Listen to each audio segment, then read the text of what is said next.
travel still. Steven's on travel, but you got the three of us. You got me, you got Ty, you got Chris, and we got a few things we're going to talk about today. First off, fellas, how's it going, man? Oh, same old, same old. Same Hey, old. Chris, how about it's you? it's been a while, man. It's been a while, man. We moving up to the east side now. You know what I'm saying? We doing things. We doing real big things, guys. Trust me, do real big things. Sweet. All right. Hey, folks, the first thing that we're going to talk about today, Kadyn Proctor. Kadyn Proctor, did he really just do this? Last time I Okay. heard, Kadyn Proctor, who should be a guard, by the way, um, transfers to Iowa, hits the portal, transfers to Iowa, and now he hit the transfer portal again, and he's back at Alabama. All in the grand scheme of what, 35 days, Ty? 40 days? Entered the portal January 18th, returned on the 19th of March. All right, so 2 months. It's about 60 days. All right.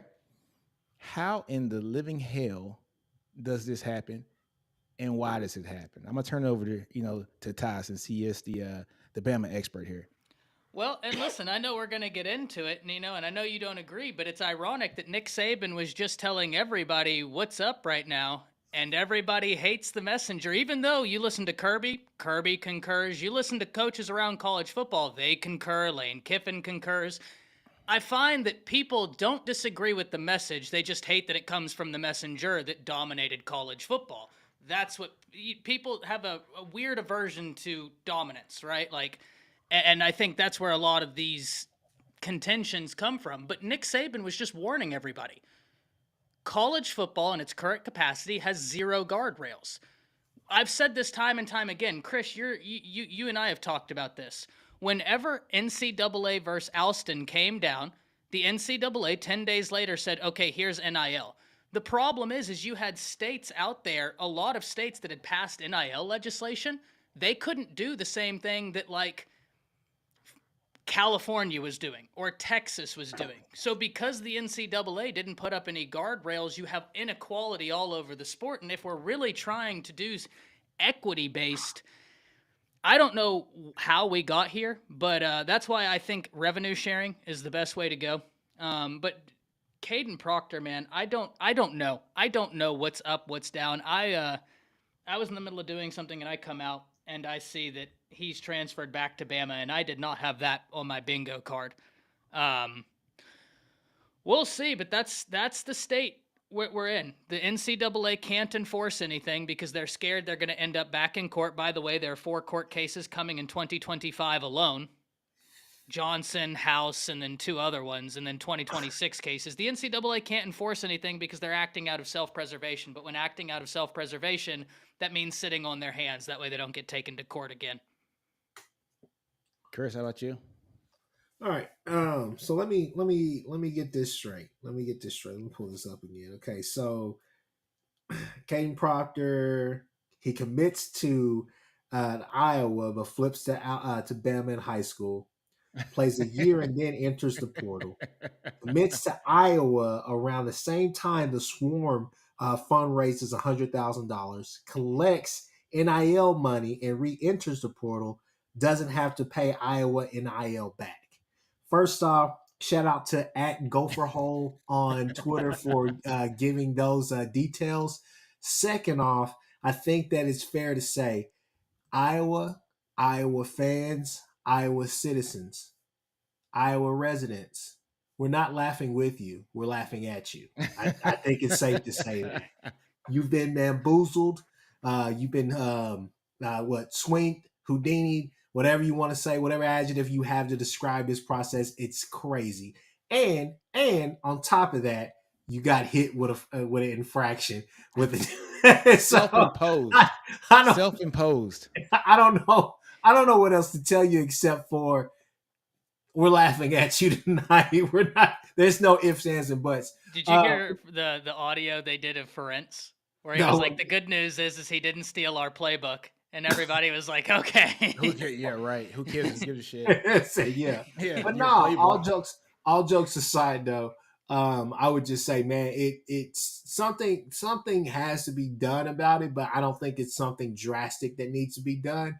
I think that you you make it hard. This is where I kind of get back into the eligibility. Do you mess with the player's eligibility if they try to do something like this, or do you make it to where they can't they can enter the portal, go to a different school, but they would have to basically complete that spring semester before they can get back on campus. So that's kind of where my mind went when I first heard this was, okay, now that I've had my laughs, what is what is your fallback? What do you do if you're the NCAA? Which, like Ty said, there's 4 cases coming up and all the rest of this stuff. But even with those cases, this is something that you would like for the NCAA to actually step up and do something about.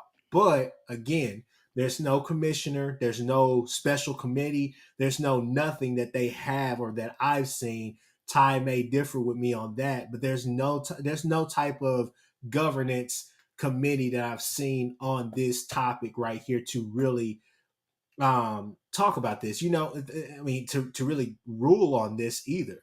So I don't know what they're going to do. The kid's going to obviously be able to go back to Bama and probably get off scot free. I mean, $100,000 richer. So Well, you remember a court in December put out an injunction stating that uh-huh. the NCAA couldn't enforce their transfer portal rules, and the NCAA explicitly said we're not going to fight it. And the reason is because they know that they're not. So at this point, the NCAA, even if they wanted to say, "Hey, you have to sit out," if he even says, "Oh, well, I'll just open up a lawsuit," they're going to say, "Okay, never mind, go."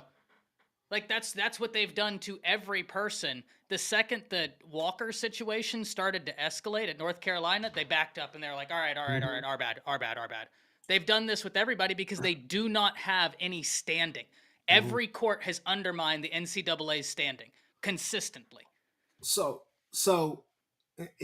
Ty, Nick, if I may, same subject, but if I may just kind of progress it forward, here's a question that I have for Ty, especially that just popped up in my mind. Nick, do you want to go before I ask that question? Yeah, so Go ahead. what is the official rules? I thought the official rule was you get one transfer for free, right? And then after that one transfer, you got to sit out a year. No, because of that injunction, Yep. it's pandemonium right now. It doesn't Which matter. is that's exactly when we were talking earlier, and that Nick Saban is talking about. Mm-hmm. The I thought he was NCAA talking has no about the standing. money aspect. No, he said that college football as a whole needed to change. The current capacities aren't sustainable, and they're absolutely not. At a point where you have college coaches succeeding off of the current landscape, Mm-hmm. and they're the ones, Lane Kiffin.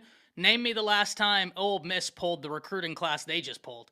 Yeah. And here goes my camera. I don't know what's going on with my camera, guys. I've been having Yeah, this you little got a like little. button pop Yeah. up. There it goes, and it's been freezing up, and I don't know why. But that's the thing, man. There was supposed to be that rule, but the Uh-huh. NCAA can't act on anything because they're trying to act out of self-preservation. It's the same reason when Justice Kavanaugh said, we're coming after your antitrust structure. All of a sudden, 10 days later, they were like, oh, well, here's NIL. We could have done it for years, but we just rapidly put it together in 10 days. That's why states weren't on equal footing. That's why Texas, California, they got a head start on NIL when states like Alabama and Florida, they had to repeal legislative laws put forth before the NCAA ever put forward NIL legislation to Mm-hmm. even be on equal footing. They had to wait a year later. And that's nobody's fault. Like, by all means, if you're Texas, if you're California, use every advantage at your disposal. The problem is when you have a governing body who's supposed to keep everything equitable and they're currently saying there's no equity in all of this, that's where I'm just like, the NCAA's done. Mm-hmm. They're done. I think also is the fact that a lot of their rules have been exposed as far as the loopholes and all the rest of that stuff for the longest. I think the perfect example. Look at Drew Pine. Drew Pine was at Notre Dame for the longest. Went to Arizona State. Now is going to be the backup at Missouri. So obviously he's a grad transfer, but at the same time you would think that he already used that grad transfer to go to Arizona State, play there, and then now he's going to Missouri. You get what I'm saying? So I mean, I think that injunction is standing tall, and you're seeing it with guys now on the move, because now you're seeing a lot of guys, even the guys who have already used their grad transfer. Their ability to use that grad transfer, now they're on the move yet again, and now you're seeing guys, who was that? Was that Steven, or was that you, Nick, who put out that tweet or whatnot about, they felt like, these guys who are 24, 25, 26, who are getting that extra year, that COVID year and stuff, like, this is a game that should be played by 18 to 22-year-olds. Well, these other guys are basically exploiting that and taking advantage of it. Not saying that it's wrong. All of our teams have benefited from having those super seniors on the team, but it just further illustrates the point that the NCAA is becoming more and more obsolete in this conversation. And that's a thing of, we need these conferences to actually step up, because the NCAA is incapable of doing anything. And Robert's comment here, here's the interesting part, Nino and Chris. He says, did he pay NIL money back? You're going to like this verbiage, guys. He doesn't have to, because at the point where if there was a stipulation, it's a quid pro quo, and quid pro quos are supposed to be illegal in NIL. So you can't enforce having him pay it back, because you would be inherently saying this was an enticing offer to get you to come here, and that is categorically illegal, though it happens all the time. Josh Pate talked about 2 instances.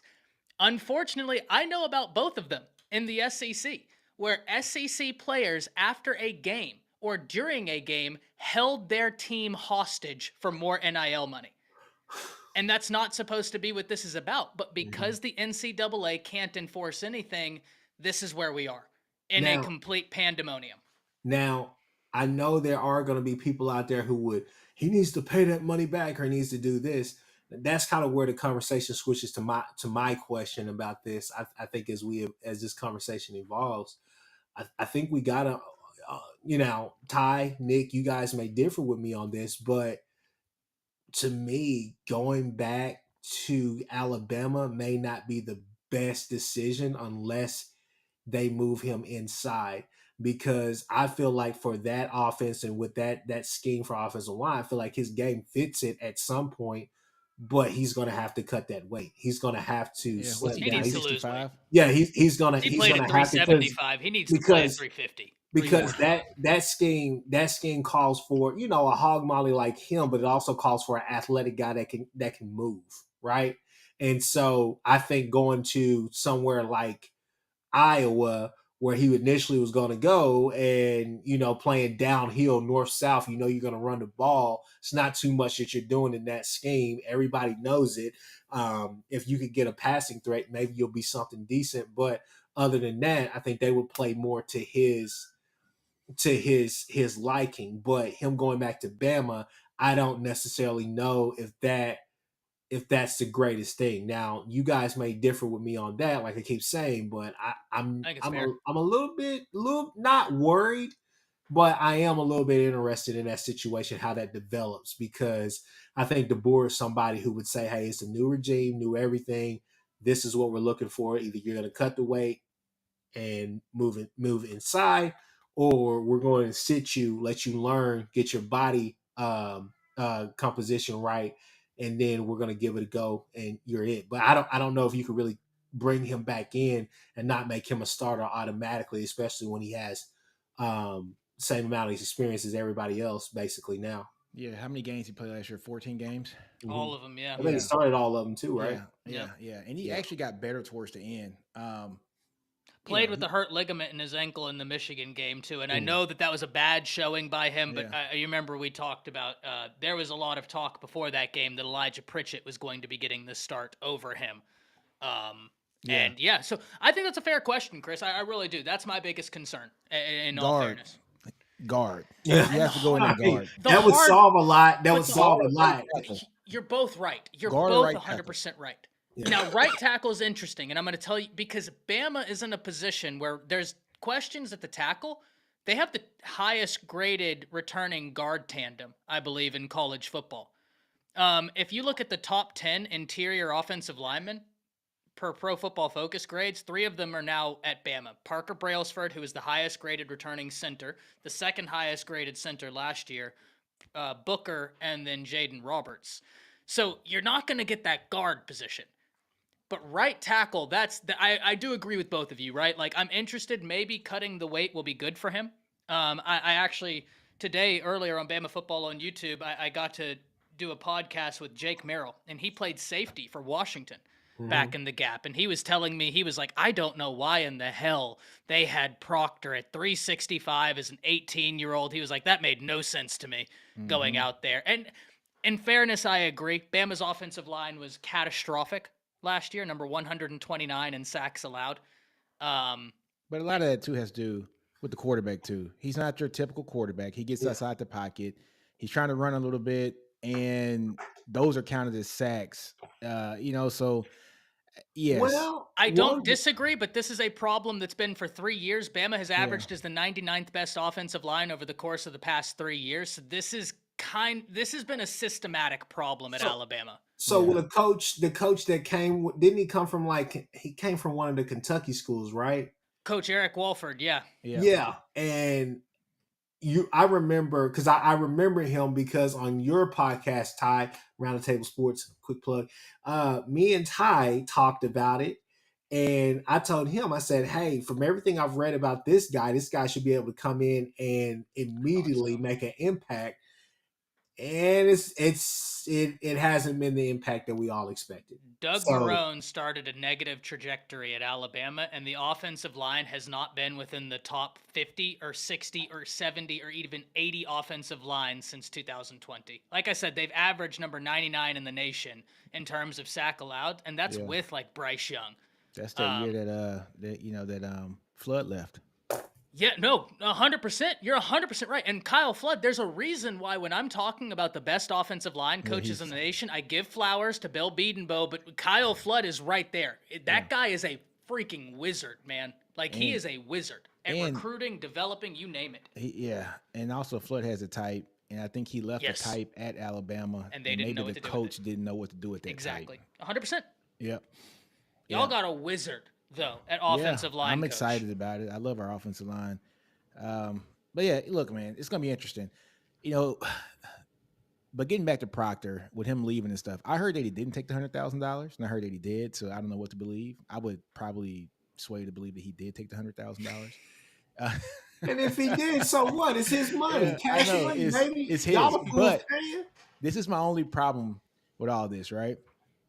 Um, Look, Wizard. NIL is a good thing if it is done the right way, right? And I think we all kind of understand that.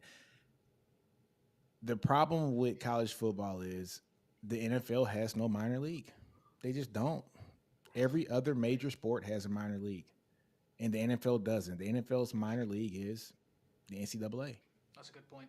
And so if you have a kid who's really good in baseball, right, and he's coming out of high school, or he's really good in hockey, or he's good in tennis, or basketball, you can go to the G League, or you can go overseas for a year and then go to the draft. There's not that opportunity in football. So I look at a guy like Adrian Peterson. He's one of the only guys who I thought could play as a true freshman in the NFL. Like when I Yeah. saw Adrian Peterson play, I said, this kid he would be a top 2 or 3 running back in the league right now. Right. But everybody's not Adrian Peterson, right? But there are guys that we've seen that have been after year one, after year two, you're like, "Oh, he doesn't need another year of football, in college. His body's mature enough, he's ready. Or if he just doesn't want to go to school but wants to play football, where can he go do this? There are no options, right? And I think once you look at NIL, people talk about how it's really good for other sports too. Look, NIL is for football. It is what it is. Football pays for everything on every campus at all these major schools. They pay for everything, even like the low tier schools. When they go play at Alabama or Oklahoma or Texas or Texas A&M, they get paid very handsomely to go play against one of those teams. $1.8 million for some, $2 million for some. That doesn't happen in basketball. Is it's not at that level. It doesn't happen in baseball. Baseball teams don't even have enough scholarships to go around for all their players on the teams usually. Track and field, the same way. The people who are making the money are these football players. And so Nick Saban did make a good comment. He said that it's like free agency. He said it's basically a pay for play system. The only thing that I got to argue on this is even before NIL, when you guys agree that this is a pay for play system. Yeah. Yes, but because of the systematic rules, there was far more structure.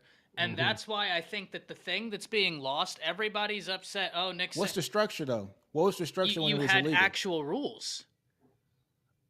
Like, let me ask you this. If Kadyn Proctor 5 years ago would have transferred to Iowa, it came out that he took $100,000 and then came back, would Iowa have gotten the death penalty? I can answer that. Yes, they did the same thing to SMU for paying light bills. So to Yeah, argue that it hasn't changed, but that's not in the realm of existence. that info Nick's, wouldn't have got out though because these kids but been it did getting at paid for 30, SMU. 40 years. I mean, Sure, but that but the was like thing is, Hey, it would have got out. It would have got yeah, out. that's a Miami, terrible come argument. on But now. I mean, look, no.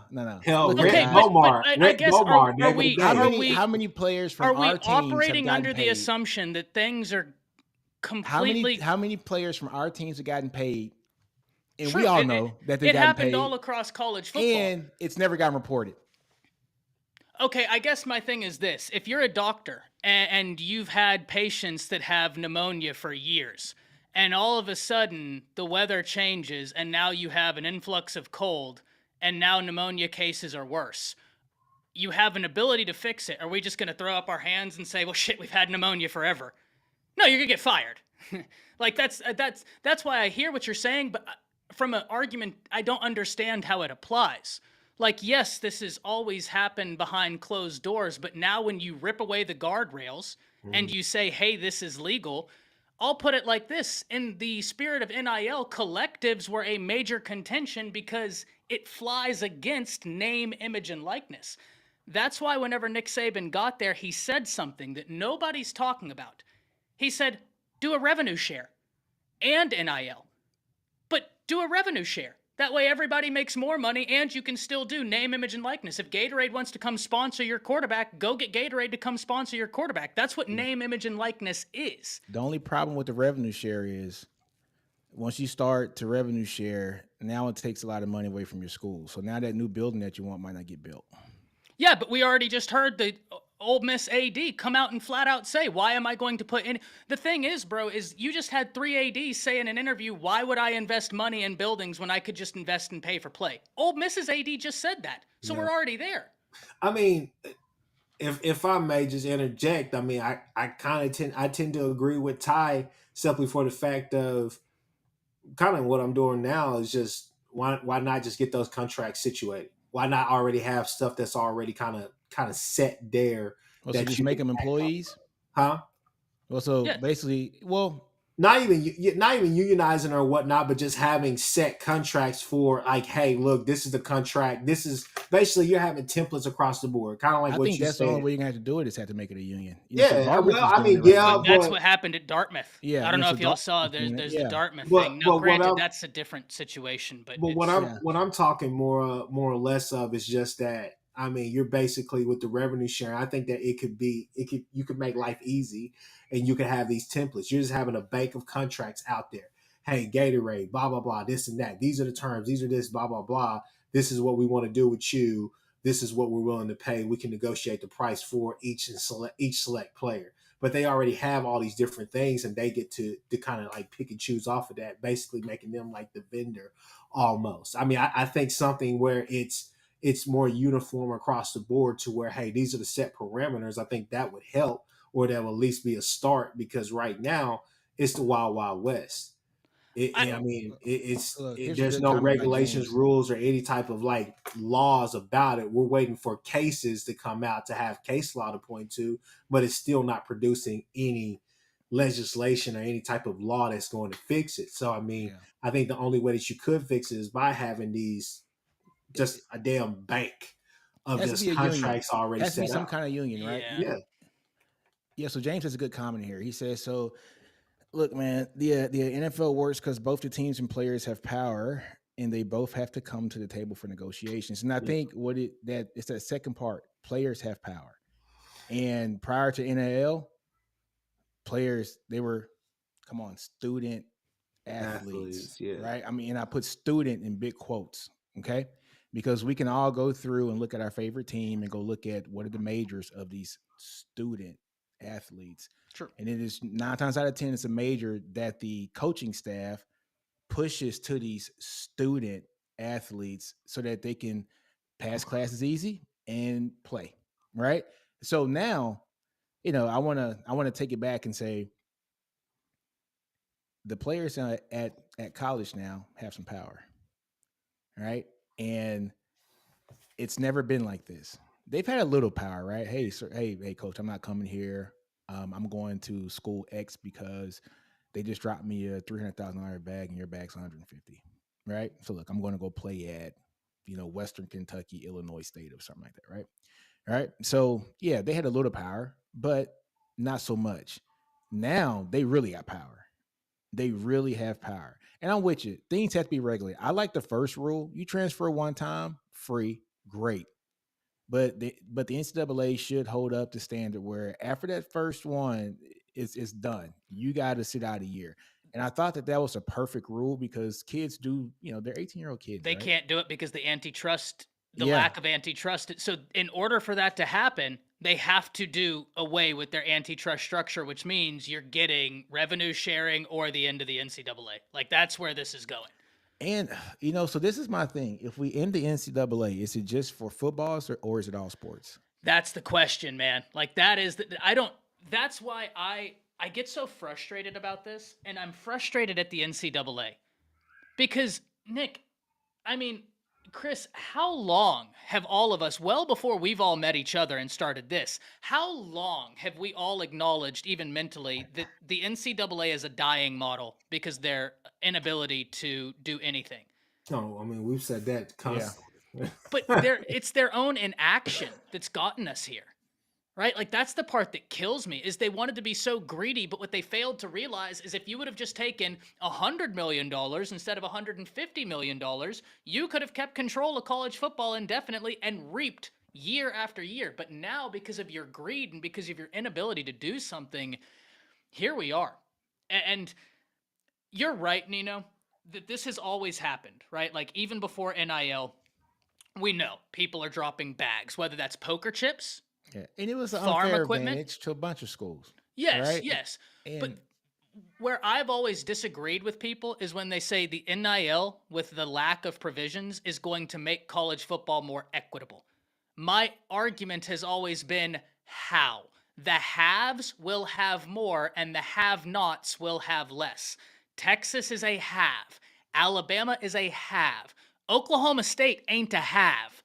Oregon State ain't a have. UCLA ain't a have. And now the pack is gone. They're done. So we're already seeing the have nots that were supposed to be so saved by what's happening, they're gone. And now, if you're not one of 6, 7 schools, good luck. Like, you didn't have a chance before, you really don't have a chance now. Great example. If someone's transferring from Bama, where are they looking? Texas, Ohio State, Oklahoma. They want to go to a have. But Texas, Bama, Or Oklahoma, we can point at Louisiana's best player and say, come on down. And guess what's going to happen? He's going to come on down.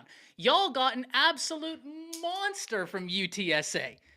Trey Moore is going Trey to Moore's set a the beast. SEC on fire. Y'all got, what's his name? The kid from, what's his name? The edge y'all got, Chris? I'm talking about Willard. So, like, now the haves literally just point at the have nots and say, you come here, and they come. And I understand people are like, you can't hoard 5-star talent. Yeah, but if you look at the talent that's transferring away from a lot of these universities, how are they panning out? No Yeah, offense, but Demoy Kennedy went to Colorado. He's no longer on the roster. So, was Alabama hoarding him, or did it just not pan out? You know But what I mean? Like, I but feel like the also, portal hasn't worked for Lincoln up there at USC. And that's not even me throwing shade. Um, Dorian Singer was supposed to be that yeah, guy he's this supposed to year, be and it was something. Josh He didn't do Gibbs. anything. Yeah, But one thing, I will kind of counter to that though, Ty, is uh when guys transfer from the portal and it's the halves going to the halves, It's your top tier guys. Now there are a lot of guys that are in those classes, those classes that are 25 to 30 people deep that are 4-star guys. Some are even high 4-star, fringe 5-star guys that transfer out and they don't go to the halves. So we have stuff like that. Like even let's say But how Texas do they had do? Because I can tell you from Bama's perspective, I can't name you a player that transferred that was supposed to be like, oh, this is going to really hurt Bama. And then they gone on and did anything. I'm not trying to throw shade, but like, no, no but offense, but like no, Jaleel but Billingsley, Ajayi Hall, Demoy Kennedy, Keelan Robinson, all of those were supposed to hurt. And no, but that kind of makes my point. Um, I'm saying here is that some of the guys that come from the halves, which every coaching staff in the country wanted when they came out of high school, for some odd reason, they don't make it at the halves and they end up at North Texas, or they end up at South Alabama, or they end up at Indiana, or so it's not like not all of them are going to the halves. It's your top guys. It's your Kadyn Proctors, right? No, it's your top. Yeah, you're Yeah. I right. mean, sure, but doesn't that then reinforce that the have-nots are getting the guys that weren't working out, and that therefore it's not like the ranking is indicative of how they are? Because Demoy Kennedy, number but 38 player in the but nation. but is it not working out because they got somebody really good in front of them and they can't showcase their skills, or is it not working out because you're just not good? Well, at the That point where they're transferring and not finding success, I think that answers the question. No. so both of your top 2 points. Third off, they're getting recruited over. I mean, that's something that you Yeah. gotta you True. gotta think about as True. well. There's a lot of things happen, but at the same time, it still is a excuse me, yo-yo effect, or however you want to say it, simply because that's why TCU was able to make a national championship game. That's why Colorado was so electric to start the season. That's why Iowa State has made a couple of Big 12 championship games. It's simple. It's simple, Eh, But I just think that it's crazy that we have these conversations periodically about NIL when the average NIL deal is not even really worth even five Yeah, I know. thousand True. dollars. True. True. True. But Yeah, it's and that's it's what's so it's the crazy, guys man. at the top, and that's what everybody's pissed at. Is you have a 5-star like Kadyn Proctor who pulls these kind of shenanigans, right? Or you have a Caleb Downs who leaves Alabama and goes to Ohio State, or you have different players around. You got a Cam Ward who's all world and he goes where he's going. DJU leaves and goes from Clemson to Oregon Oregon State, and now State, he's yeah. at Florida State, right? Yeah. Yeah, so it's the top guys, and I think those are the game changers in college, right? So college football, honestly, you could be one player away, right, from being awesome. Look at Oh Auburn and Cam boy. Newton, right? I mean, Auburn without Cam Newton is nowhere near sniffing the national championship, right? So you can be one transcendent player away from being one of the best teams in the country, if you have adequate pieces around you. Not even great pieces, just adequate. But you got to find that guy. And so it's the movement around of those top guys. But there are examples of guys like a Tyler Johnson who came from Texas and he was a 5-star lineman and he didn't do anything at Texas. He goes to Houston, right? And he becomes an all conference player at Houston. And for his last year, now he's going to Colorado because their line sucks, right? So, there's been examples of guys who have went from bigger schools to some smaller schools and did some good things too as well. But um, everybody's up in orange because of the big players, right? Those are the guys that move the needle. Those are the guys who bring the money into the schools. Those are the guys who were game changers, right? And so when those guys start to move, then it starts to kind of rumble some folks. But there's a bunch of people talking about contracts, and I don't know if I'm cool with the contract, like construct, because then it kind of locks a kid in to something. Maybe they were getting into something that they didn't think they were getting into. Maybe the coach leaves. Like, do you still have to honor that contract if the coach No, leaves? you're not locking them in per se. What you're doing is giving. You're basically saying, hey, um, Gatorade, you are Dr. Pepper. Dr. Pepper, you want Jackson Arnold to be the face of Fansville next year or That's not whatever, going those to happen. Fansville commercials. Well, yeah, obviously, hopefully they go with hopefully they're definitely not going to go with Arch Manning. You know, he can't even put his likeness in a video game. But anyways, I digress. Yeah, and the funny thing about that is like if he would have just like opted into the game because he didn't want to be a distraction, it would have been far less of a distraction. Yeah, That's neither exactly. here nor there, Yeah. right? I Oh, heard that and I was like, Okay, all so right." so with that being said, no, Nick, what I'm saying is that you basically tell, hey, Dr. Pepper, you want that to happen? Okay, cool. Well, give us a standardized contract, your contract. Let our player talk with you, figure it out. If he has representation, he has representation. If he doesn't, then I mean, he signed an affidavit, something like that. But basically, he's not locking into something where he has to stay there 3 years at a school or whatever. Basically, he's saying, hey, this is what you guys want to offer me. You guys want to say, hey, I will sign this contract. I will appear in 4 different commercials for you guys, and I will be paid $200,000, right? Which, Well, what if he says, yeah. no, my value is worth more than that? Then he negotiates the terms, but he's not locked into anything. It's just a contract. It's a contract for these vendors, these people who want to come out. That's what they're doing, anyways. No, Any NIL agreement that I've worked on, I can tell you that the contracts have basically contracts, agreements, whatever you want to call them, have pretty much been the same to where it's set up. We have these terms and we're negotiating back and forth regardless. So, no. I mean, their So representation, their agents, and all of them are doing all of that anyways. They're not going to lock them into something because a lot of this stuff is just one off stuff, anyways. no, so Mars is talking about contracts with the players in the schools. That's what he's talking about, and I don't think that's going to work. Like I just don't think that's going to work. You know, we've never had a construct where a kid has a 3-year contract or a 4-year contract at a school. College football is a year by year contract. I Now, agree with that. I agree with that schools completely. schools honor 4 years of contract use, and most schools will say, if I put you on scholarship, I'm going to continue to have you on scholarship until you get your degree. And so tons of schools do that. I know Texas did that back in the day, but yeah, contracts with schools are year to year contracts. It's never a Yeah. 3 or 4 year contract. No, Like, I no locking into that would be that. No, that's not a yeah, good contract. That's yeah, not a good and contract. so so Boomer says, look, should be like a 3-year contract with a 4th year option. And no, I'm not cool with that.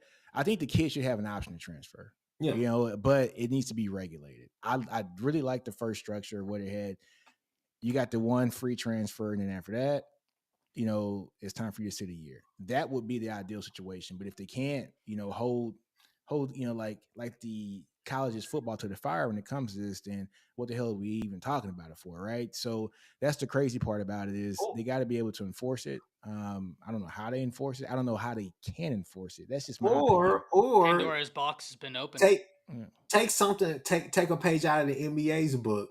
How about this?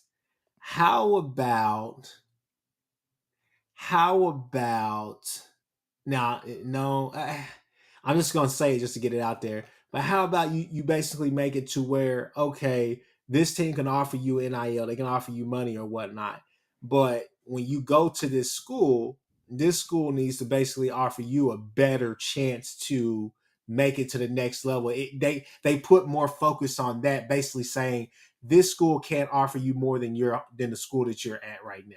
But you can't quantify that.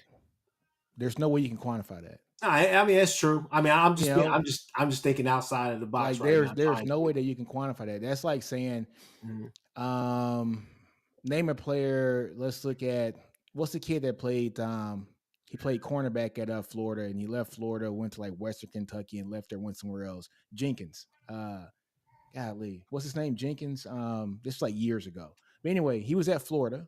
He played cornerback, and he ended up getting in trouble and transferred out and went to a lesser school and still went to the league. So I'm looking at it from this like era. If that were a guy who transferred out, and he had like some NIL money, going to a lesser school for him wouldn't primarily put him in the best opportunity to succeed and make money in the next level. But that is so hard to quantify. There's no way you can quantify that. There's no way. Because a guy like Carson Wentz gets picked in the first 2 picks of the draft. Trey Lance gets picked in the first. It's like these guys went to smaller schools, so they Mhm. went to schools like bigger than, well, like smaller schools, and they got drafted over guys that went to And bigger I and, schools, and I right? get that, So but I'm it's hard just to trying to quantify that. I'm trying to figure out a way to avoid the whole eligibility thing because I think that's where that's the obvious rule that you should go back to as far as mess with players' eligibility to stop all of this. But like Ty said, you've already opened up Pandora's box so much that you can't close it anymore. Like you can't do that.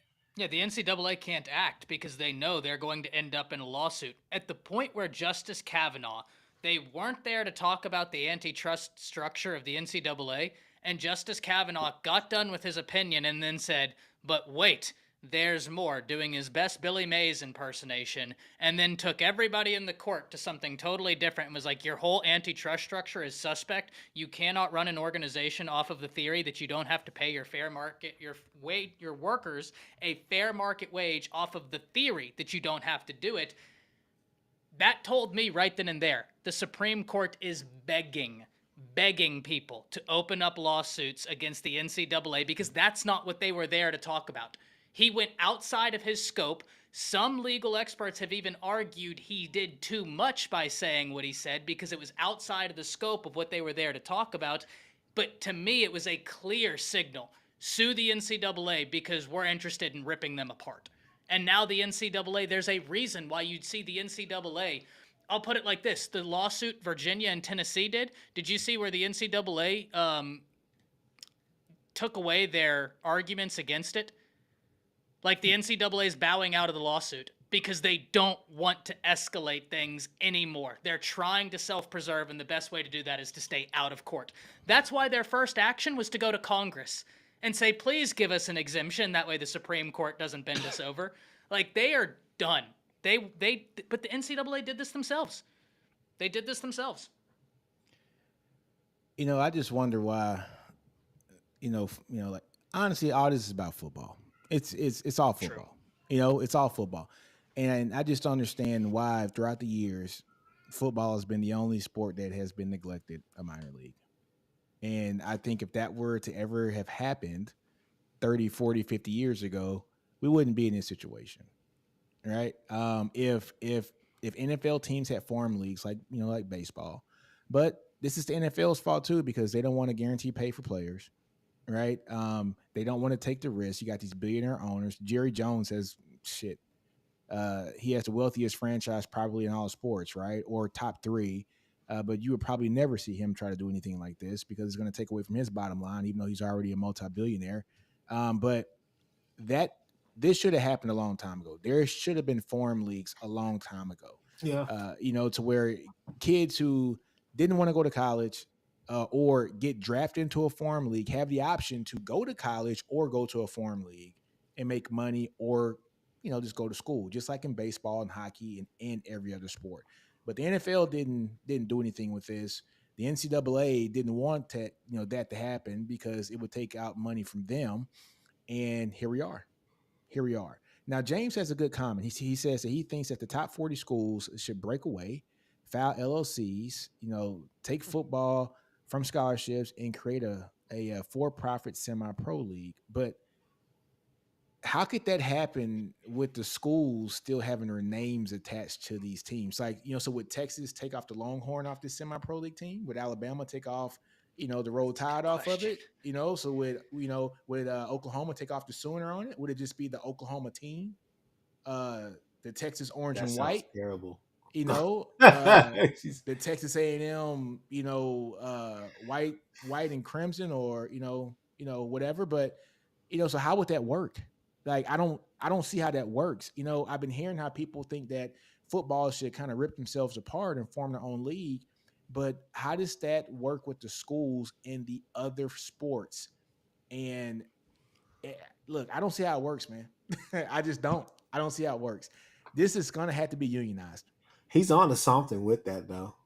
I mean, it's Yeah. it's gonna have to be unionized.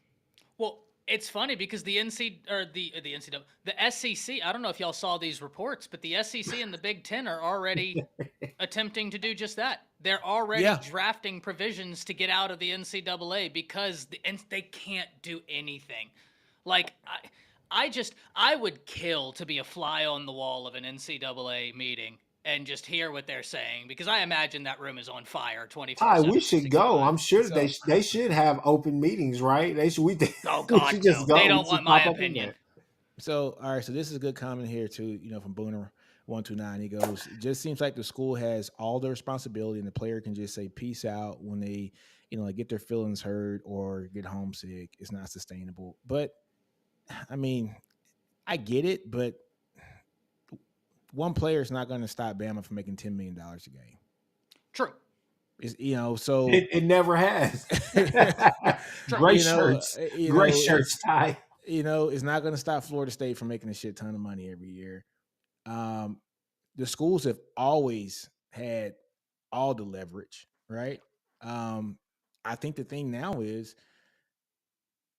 the schools have athletes that are not employees that now have some power and they can buck against the system. But we're only talking about 1% of the players here, folks. This isn't happening for 99% of the players in college football. This is like your 1%. Now, mind you, Well, I that think that 1%. it's gotten to much more than that, because I don't know if you heard, Mike Locksley had his third string running back come up and say, I need 100 racks or I'm gone. Well, And let him I go. think about 15 coaches have come forward and said, that's not a one-off. Well, So hey, I well, think let him what you're go. seeing, but I think it speaks to the thing of we're operating under the assumption that this is a 1% thing.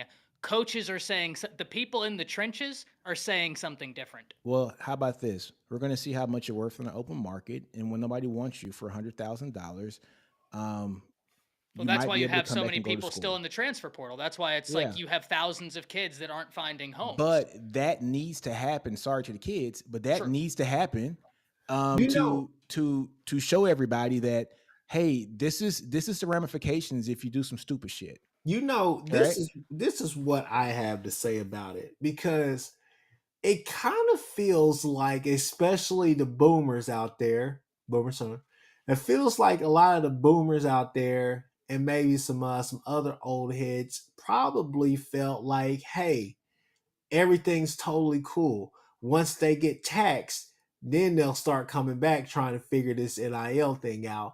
And that just hasn't happened. And that's kind of the weird thing about this, is that you feel like, because I don't know if they're considered W-2 when they get this money, or if they're 1099 independent contractors, because you would think that the kids themselves would have to pay taxes on all this money that they're making. It's got to be So 1099s for them, right? Because they it'd can't be have to be, employees. right? Yeah, so dude, man, this is crazy. I But mean, look, I feel I'm like for that's a NIL. part of it. That, yeah, Don't get me twisted.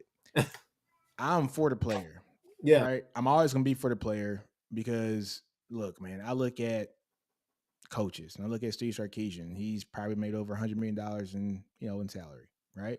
Um, I think Saban's made 200 million in salary, 180. Kirby's made a shit ton of money. Dabo, I mean, he's made money. I mean, look at Dabo, not Dabo, Jimbo. Jimbo kind of robbed A&M for a shit ton of money, right? So, I look at stuff from the player standpoint, and I look at from where some of these players come from, and I can't blame them. I can't. I can't blame them. I've seen where some of these players come from, and I can't blame them. However, however, there does have to be some kind of controls on this and some kind of parameters.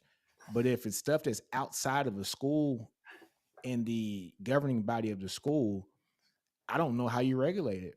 I don't. I don't know how you regulate. I don't know how you can if it's stuff that's outside of the school. The schools can't be attached to the money because guess what? The kids can't be paid from the school, right? They can't be employees. That's why you have to change the entire structure. And so I like the union idea. I think Dartmouth is onto something with that. But if you unionize it, then are we saying that the 53rd player or like the player who's number 85 on the roster is worth just as much as Bryce Young, or worth as much as Quinn, or worth as much Well, as just that's because you that's where it gets unionize tricky. doesn't necessarily. Well, that's where I disagree, because does that same argument apply to the NFL? No, like you can pay different people. Just because you unionize in Yeah, this facet wouldn't mean that every player has to get X amount. You get a revenue share just like the NFL, and you're like, hey, but there's got to be a minimum, right? Sure, sure. It's At got to that be point, everybody there makes is a at least minimum. this. You know what I'm Yeah, saying? yeah, that would happen. But at that point, you could be like, okay, every team gets X amount of dollars, and that's for you to work with your roster. That's your money to spread around. That's what Nick Saban was on Capitol Hill saying is like, hey, let's do a revenue share and NIL. And Stubby, I hear you. People saying that Nick Saban was crying. And I will ask you this, though, Stubby, and don't get me wrong, Texas has done great recruiting, right? No doubt. How many times since NIL has been passed has Texas had a class that ranked higher than Alabama, even though they have all the money on God's green earth? They haven't. They haven't. So that argument kind of doesn't work in its entirety, right? Like saying that Nick Saban couldn't adapt. He's been out recruiting schools with far more money. He's had the number 1 class, the number 2 class, and the number 2 class with NIL. So I mean, if not adapting is still pulling in top 2 classes and making the college football playoffs, I think a lot of coaches out there would need to adapt. Or not adapt, I mean. Stubby said, what? No, I partially agree with what you're saying, Stubby. I definitely. Texas always has the best recruiting class. Oh, okay. We're getting trolled. Yeah, we're getting trolled here, Stubby. Come on, man. I'm not sure what his point is. I don't know, Stubby. It is what it is. Look, it's going to be interesting, man. I don't know, but getting back to Saban, I do feel like it was a little bit of crying. I mean, that's just me. I think he kind of laid out why he retired, and we get it. Um, but it's shit has to get regulated. Stuff's going to happen, but I just don't know how it can, and I don't know how schools are going to be able to separate football from the other sports. It's probably going to happen here in the next couple years. I just got to see it happen because I don't see how it's going to happen. I think the closer that we get to the super conferences that we all know are coming, whether that be in 2030, whether that be in 2045. I think that those super conferences are going to get away from the NCAA and partner all together and form their own thing. I think they're going to separate somehow. They're going to force their way out of there and So be you're able to saying like the SEC is not going to be part of NCAA, No, but they're already drafting stuff for that. no. but is that only for football? It's for everything. That's a great question. That's That's I the would great assume question. it's for everything. That's a I would great assume. I question. mean, I would assume it's just for football. but how can you do that? How can you separate one faction of your school and leave everybody else in the dry? Because now if you separate football from the entire school, then can that piece of your school that is not now your school, how do you manage that to where they're able to still help your school but still keep that still afloat too because they're a separate entity? That's got to be a lot of massaging getting done there. We think it's dirty now. You think it's That dirty now? that I is mean, could for that is for compliance and the general counsel for you those think it's colleges dirty to figure now? out. Just think how much, Yeah. if these are separate governing bodies and entities, these coaches are going to get paid massive. These players are going to be paid massive because they're separate from the school. Now they're probably not going to be state employees anymore, right? I mean, it's going to be a whole different structure if this Yeah. happens, which is, man, this is But I crazy. mean, but Yeah. that's the thing, Nick. That's the thing.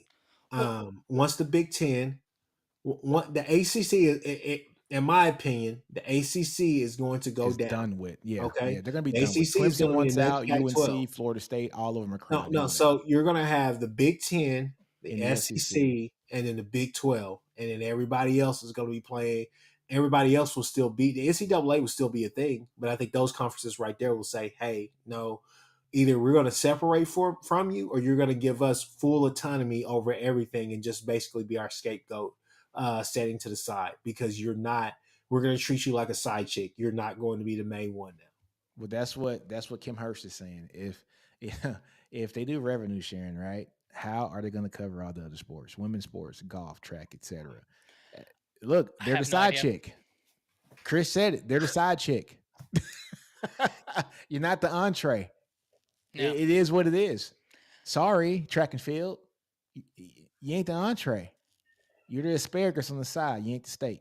Yeah, You know what I'm saying? I don't know the answer to that, but Boomer had a point saying poaching is not regulated, and that's 100% true, right? Like I've said this before, tampering is illegal, but guys, tampering is running rampant right now, and everybody's doing it. But like Josh Pate, I referenced it earlier. He was talking about he knows of 2 instances in the SEC where during the year, players came to the coaches and said, X school is offering me X money. What are you going to do about it? One of them is now out of the SEC and at Ohio State. Well, Came guess from what? Ole Miss, if you want to put. Well, how about this? How about this? If these coaches that are complaining about all this shit, Lane Kiffin and Saban and Kirby, and if I haven't heard Sark, complain, but Lane's, like he's doing this thing, he's bitching about it, so is Kirby. When that stuff happens, why don't you report it? Go ahead and report it, Lane. Why aren't you reporting it, Lane? Because Lane Report it, Kiffin is a Lane. hypocrite. No, but there it goes.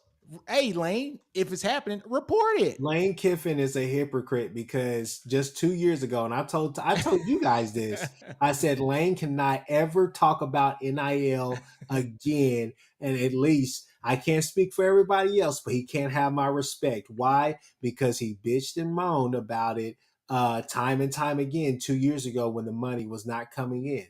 Now time has changed. He's adapted. I'll give him that, but at the same time, he basically has put himself in a corner to where he's a hypocrite. Yeah. So here's my thing. If it's that bad, Lane, and that happened to you, and a kid told you he's not going to step on the field because Ohio State or school X offered me 100 grand more than what you guys are giving me, go report them. Mm-hmm. But you're not going to do it, Lane, because you're part of the problem. Go Mm. report them. Well, I also think the problem is systematic, which is why, and I hear you. I guess where I differ, Nino, is I think you're operating under the assumption that you're a 18-wheeler going down a hill.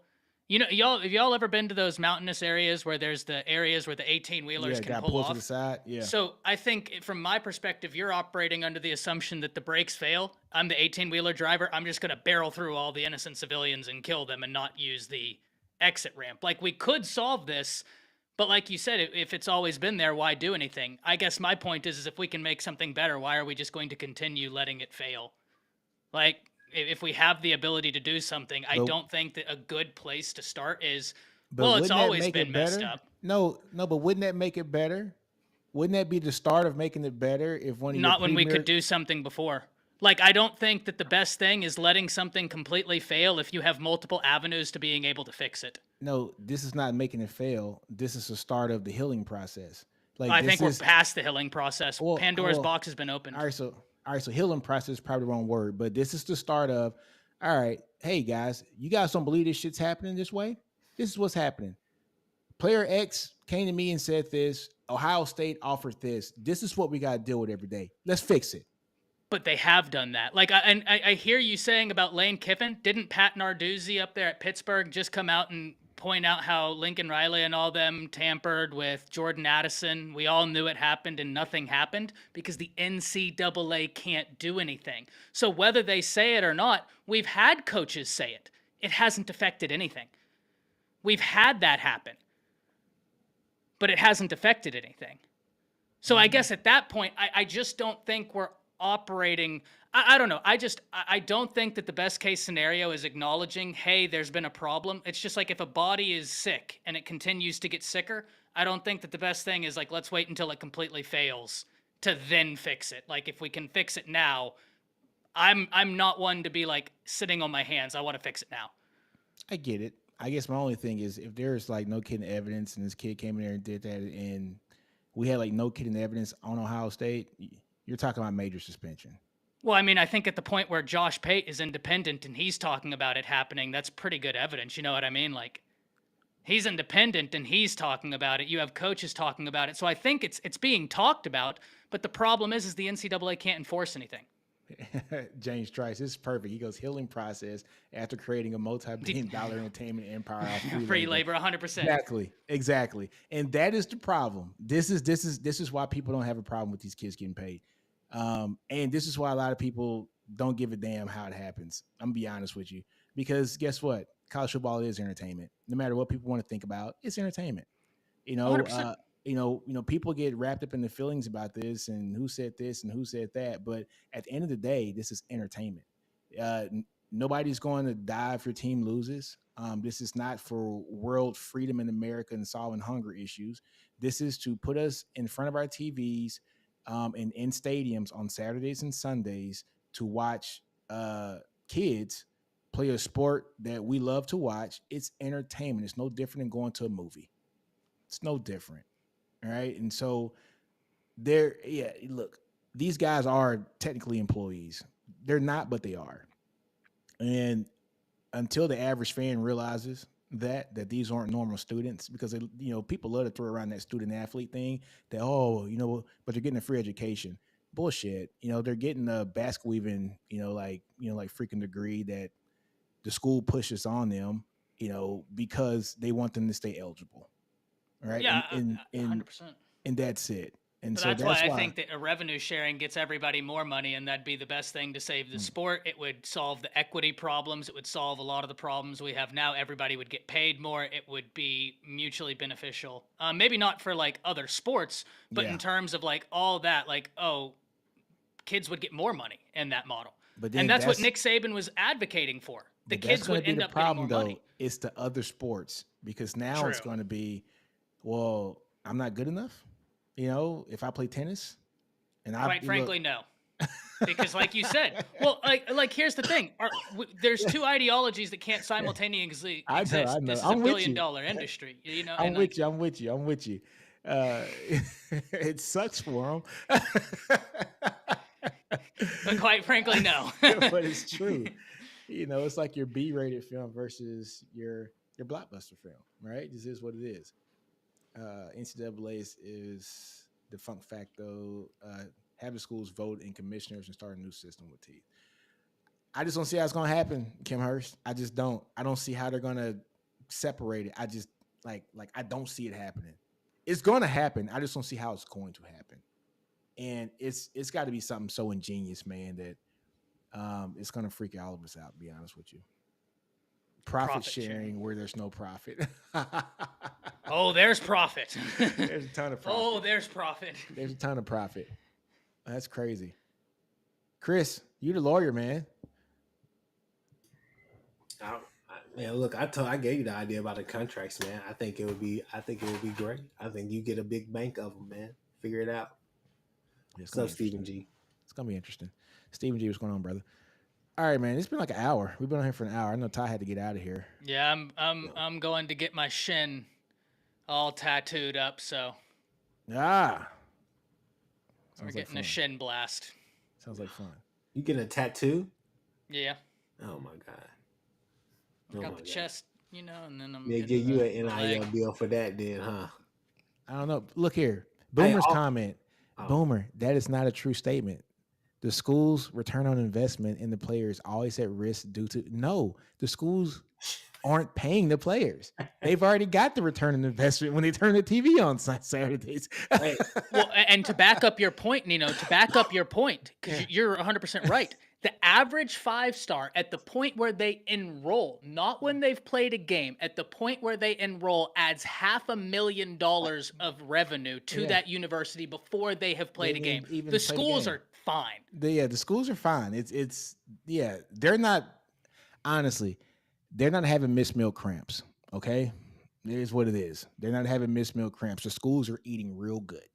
Real good. They're eating real good. Look at the salaries of some of those employees from those state employees. They're eating real good. They're probably the highest paid state employees in the state. All reside at that school. So yeah, they're fine. The schools are not having a problem. So no. All right, fellas, man. It's time to get up out of here, man. We out, man. Man, come on, man. Put them horns up. All right, man. We out.